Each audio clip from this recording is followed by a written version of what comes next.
বাঙালি জাতির পিতা বঙ্গবন্ধু শেখ মুজিব, বাট মুসলমান জাতির পিতা তো হযরত ইব্রাহিম আলাইহিস সালাম। তো এই সামান্য কারণে চাকরি চলে গেছে। স্বেচ্ছায় অবসর দেওয়া হয়েছিল, তাদেরকে ডেকে এনে চাকরি দেওয়া হয়েছে, কিন্তু আমরা ধরেন রায় পেয়েও পাচ্ছি না। আমার একটা মিথ্যা তথ্য দেওয়া হয়, তো কর্তৃপক্ষ আমাকে কারণ দর্শানোর কোনো নোটিশ না দিয়ে আমাকে বরখাস্ত করে।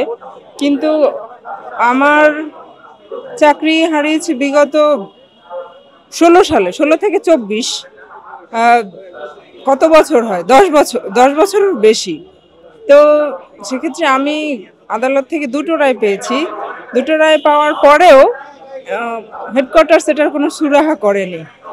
আমার সাথে অন্যান্য যারা আছে, আমি ছাড়াও আরও অনেকের আছে মিথ্যা তথ্য, প্লাস হয়তো অন্য কোনো ভুল ইনফরমেশন, যেটা কর্তৃপক্ষ যাচাই না করে তাদেরকে চাকরিচ্যুত করেছে।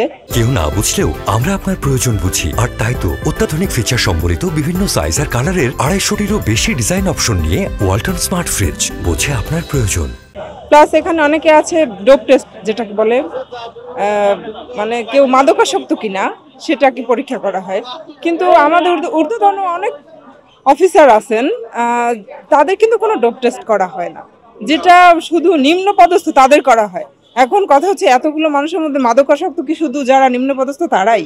এটা সাধারণ জনগণ যদি একটু খেয়াল করে, বা ধরেন রাষ্ট্রের ক্ষমতায় যারা আছে, স্বাভাবিক আপনিও ব্যাপারটা বুঝবেন যে যদি 10টা মানুষ থাকে, এখানে নিম্ন পদস্থ উচ্চ পদস্থ 10 জন খাইলো আর 10 জন খাইলো না, ব্যাপারটা কেমন? কিন্তু তাদের কিন্তু কোনো পরীক্ষা করা হয় না।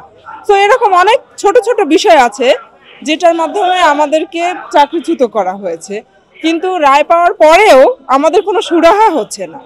এটা অনেকদিন ধরেই আমরা এটা নিয়ে ঘুরতেছি ওনাদের দরবারে, আমাদের আশ্বাস দেওয়া হয়, কিন্তু তেমন কোনো ফলাফল দেখানো হয়নি। পুলিশ হেডকোয়ার্টারে কেন আসেন?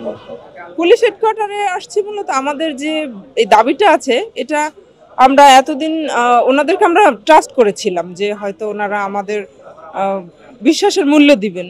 এখন আমাদের যেটা দাবি আছে সেটা আমরা ওনাদের কাছে পেশ করব, দেখি কর্তৃপক্ষ কি করে। যেহেতু ওনারা আমাদের গার্ডিয়ান, ওনাদের আমরা বিপক্ষে যাব এরকমটা না, ওনাদের সাথে আমরা কথা বলবো, আমাদের দাবিগুলো তুলে ধরবো, যেটা আমাদের যৌক্তিক দাবি, সেটা কর্তৃপক্ষ কতদূর কি পূরণ করে। হচ্ছে মাদকাসক্ত যারা, তাদেরকে বাদ দেওয়া হয়েছিল না, এছাড়া অনেকেই আছেন মাদকাসক্ত, তারপর ফেসবুকে কমেন্ট করে না অনেকে।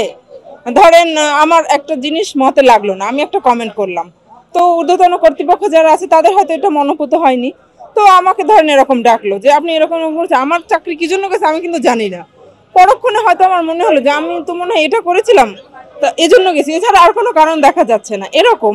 তারপর অনেকে আছে ধরেন ঠিকানা ভুল হয়েছে, হ্যাঁ হয় না যে আমার বাসা এক জায়গায় আরেক জায়গায় গিয়ে আমার বাবা বাড়ি করছে, ওখানে গিয়ে থাকতাম, এরকম ভ্যারাইটিস কারণ আছে, তুচ্ছ তুচ্ছ কারণ।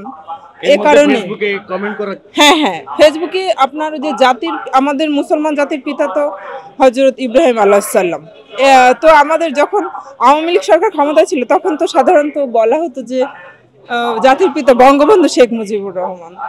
তো এটা হয়তো লাগে না যে হ্যাঁ আমাদের বাঙালি জাতির পিতা বঙ্গবন্ধু শেখ মুজিব, বাট মুসলমান জাতির পিতা তো হযরত ইব্রাহিম আলাইহিস সালাম। তো এই সামান্য কারণে চাকরি চলে গেছে। মানে হচ্ছে আসলে একেবারে তুচ্ছ তুচ্ছ কারণগুলোর কারণে। হ্যাঁ তুচ্ছ তুচ্ছ কারণ, আর সেটা না ধরেন আমার তুচ্ছ কারণ হোক যেটা হোক, আমাকে তো আদালত রায় দিয়েছে যে না ঠিক আছে উনি সঠিক, তো তারপরে তো হেডকোয়ার্টার্স কোনো পদক্ষেপ নিচ্ছে না। কিন্তু এখানে আপনার বিসিএস টু আপওয়ার্ড আরও অফিসার যারা আছে, আপনার 5 আগস্টের পরে যাদেরকে আপনার কি বলে আগে স্বেচ্ছায় অবসর দেওয়া হয়েছিল, তাদেরকে ডেকে এনে চাকরি দেওয়া হয়েছে, কিন্তু আমরা ধরেন রায় পেয়েও পাচ্ছি না। তাদেরকে হয়তো তারা বাড়িতেই ছিল, তাদেরকে নোটিশ দেওয়া হয়েছে আপনারা এসে জয়েন করেন, বাস ওনারা তো এসে জয়েন করতেছে। তো বাংলাদেশ দ্বিতীয়বার স্বাধীন হলেও কই স্বাধীনতার স্বাদ আমরা তো পেলাম না।